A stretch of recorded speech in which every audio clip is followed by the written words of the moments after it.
My supervisor blamed me for defective products until every machine's production log was downloaded. I'm 35 female and work as a quality control inspector at a precision manufacturing plant that produces components for medical equipment. My job is simple in theory. Inspect finished parts, reject anything outside tolerance, document everything. For years, I rarely had problems. Then, defect rates suddenly started climbing. Management wasn't happy. My supervisor called me into his office. "You've been approving too many bad parts." I was shocked. Every defective part I found had been rejected before leaving my station. He showed me the reports.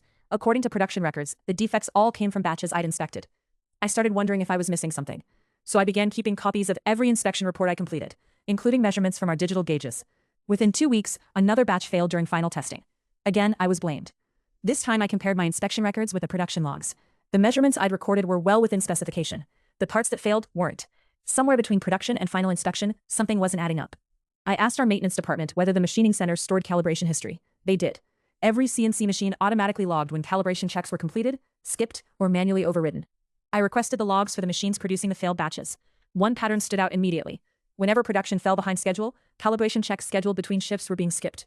The machines continued running anyway. As tooling gradually wore down, parts drifted out of tolerance.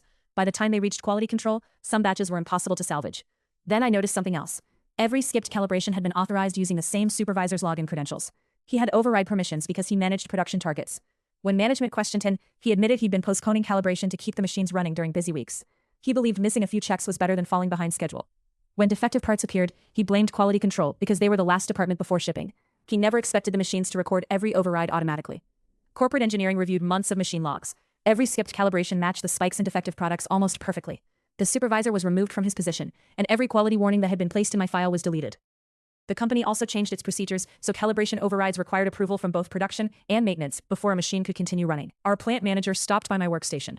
"You trusted the data when everyone else trusted assumptions," he said.